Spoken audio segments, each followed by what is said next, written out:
Hai hewanian, di sini aku udah bersama Dok Retorika dan salah satu dokter di BNN K9 di Lido. Nah, hari ini aku mau nanya-nanya nih tentang anjing-anjing di K9.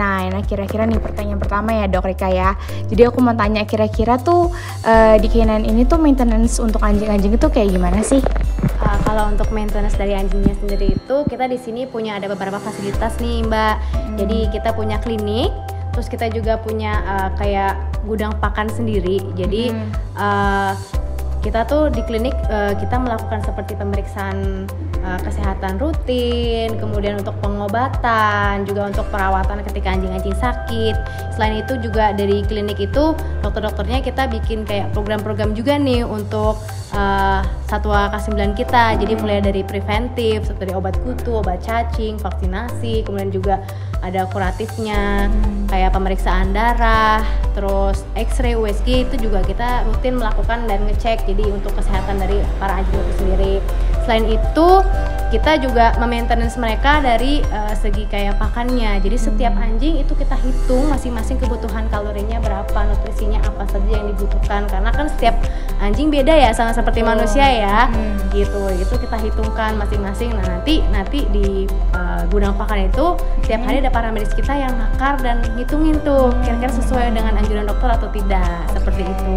Terus kita juga ada program-program ini sih kayak kesehatan gitu untuk para satwanya. Oke, nah tadi kan Dok Rika ini sempat mention kan kayak ada program-programnya tuh, berarti mereka juga punya training khususnya tuh. Nah kira-kira tuh ada kegiatan gak sih Dok buat kayak mereka tetap aktif gitu? Mungkin ada kayak kegiatan untuk trainingnya, salah satunya tuh buat stage tuh apa sih Dok?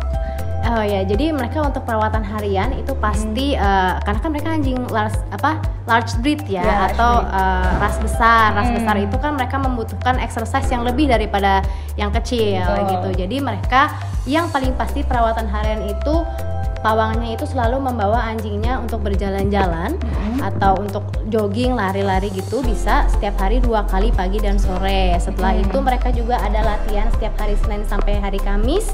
Itu latihan pelacakan untuk ini ya, asah kemampuan dia dalam melacak narkoba. Selain itu juga kita ada program-program khusus sendiri nih untuk anjing-anjing obesitas, terus masa ototnya kurang. Dari dokter kita bikin program untuk masing-masing anjing. Kita ada alat treadmill yang bisa dilihat di bawah tadi di klinik ya Mbak ya. Ada alat treadmill, kemudian kita juga menganjurkan para pawang untuk misalnya bawa mereka jogging. Selain untuk fitness dari anjingnya, tapi pawangnya juga harus fitness. Ya kan?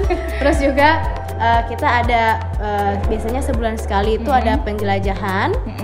Jadi mereka bukan ke hutan sih, kayak lebih ke trekking gitu ya, karena beda tuh untuk kapasitas fitnessnya antara dia treadmill maupun jalan-jalan atau mereka harus hiking gitu, berbeda gitu. Terus kita juga ada berenang. Selain kita untuk supaya dia nggak takut terhadap air, karena kan kadang kita dinasnya itu juga di kapal gitu ya, jadi kita juga ada berenang. Beda-beda ya. Betul, ada berenang. Jadi kayak mereka yang punya masalah-masalah otot maupun muskuloskeletal istilahnya, itu kita terapi renang seperti itu. Jadi memang karena mereka kan basicnya anjing pekerja ya, anjing pekerja tentu mereka harus selalu fit. Jadi ketika tiba-tiba mereka harus bertugas, mereka siap dan badannya oke. Kita juga selalu supply dengan vitamin baik oral maupun diinjeksi seperti itu. Berarti kondisi ini disesuaikan dengan rintangan yang mereka bakalan hadepin gitu kan? Betul. Karena jadi kan kalau kasus kayak gini kan tiba-tiba gitu kan? Iya betul, dan mereka masing-masing punya programnya masing-masing karena emang ada satu anjing dengan kebutuhan seperti ini atau dia digunakan untuk fungsinya berbeda antara satu sama lain. Jadi memang semua kita sesuaikan antara satu sama lainnya. Dan kadang-kadang kan beratnya juga beda-beda ya Dok. Betul. Ya, dengan kebutuhannya, terus kadang-kadang ada beratnya juga beda-beda. Iya, gitu. ada yang gampang untuk gemuk, ada yang tidak. Itu programnya beda-beda sesuai dengan anjingnya, kita sesuaikan. Halo hewanian, di sini aku udah sama Mas Eri, salah satu paramedis di K9 BNN di Lido. Nah di sini Mas Eri mau jelasin nih salah satu hewan atau anjing yang lagi dirawat inap yang ada di kandang rawat inap di K9. Nah ini ada Zonora, mungkin Mas Eri boleh ngejelasin nih kondisi dari Zonora ini lagi kayak gimana dan mungkin perawatannya seperti apa kayak gitu. Oke. Baik, yang bisa saya jelasin dari awal mungkin Zonora ini anjing Rasia dan Shepherd, umurnya kurang lebih 4 tahun, dia betina. Karena dia betina, jadi punya ambing. Nah, si Zonora ini sedang mengalami masalah pada tumor mamae pada ambingnya. Nah, kebetulan si Zonora ini dia sedang habis masa operasi. Jadi sekarang lagi dalam masa perawatan di kandang rawat inap ini. Makanannya sendiri ada perbedaan nggak sih kalau misalnya habis operasi gitu? Oh, biasanya dari makanan sendiri ada perbedaan. Jadi biasanya kita gunain Royal Canin Recovery gitu. Jadi untuk mempercepat penunjang si balik kondisi setelah operasi tersebut. Oke. Biasanya kalau misalnya habis operasi gitu penyembuhannya berapa lama sih Mas? Itu tergantung masing-masing individual. Cuman biasanya dalam waktu seminggu atau sampai 2 minggu sudah oke. Oke, berarti udah bisa. Biasanya bantunya ada aktivitas tambahan atau dia biasa di kandang doang atau gimana? Kalau dalam masa perawatan ya biasanya di kandang paling hanya setiap pagi atau sore untuk sekedar diumbar, sekedar untuk pup, untuk buang air kecil gitu. Oke, jadi ada aktivitasnya mungkin nggak seberat biasanya ya. Oke.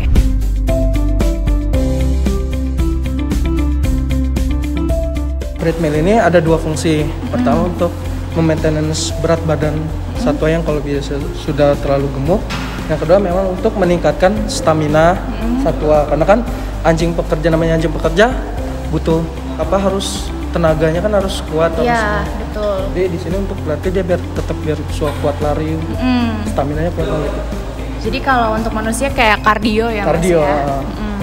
Nah, dalam pelatihannya pun beberapa anjing pun pada awalnya kadang dia itu tidak lancar, tidak langsung bisa, jadi perlu pelatihan bertahap juga gitu. Tahap dari pertama misalkan harus dipancing beberapa, di depannya ada makanan, sampai akhirnya dia bisa makanannya dilepas terus bisa lari sendiri gitu. Terus kecepatannya pun tidak boleh langsung tinggi, dimulai bertahap dari pelan-pelan, mulai selama beberapa interval waktu lama. Setelah terbiasa dengan kecepatan tersebut, dinaikkan lagi baru ke kecepatan yang lebih tinggi.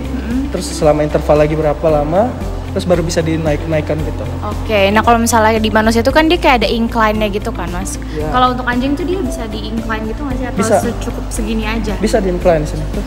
Boleh dong di-incline. Oh, oke. Nah, jadi nanti di alatnya tuh akan nanjak gitu. Oke. Sini bisa nyampe 7 sih incline. Kalau untuk kayak perharinya itu tuh rutinitasnya setiap hari atau berapa kali per minggu gitu? Oh, kalau bisa setiap hari, cuman kadang setiap hari. Tergantung lagi si pawangnya kan, kadang ada orang yang males gitu, jadi nggak dibawa gitu. Tapi kalau memang baiknya dia setiap hari, atau memang kalau tidak ini per 2 hari sekali atau 3 hari sekali oke. 2 hari 3 hari sehari lah ya. Jadi rutinitas biasanya ya. Oke, berarti kayak manusia olahraga seperti biasa ya? Benar. Melatih stamina gitu. Biar semuanya bagus ya. Iya.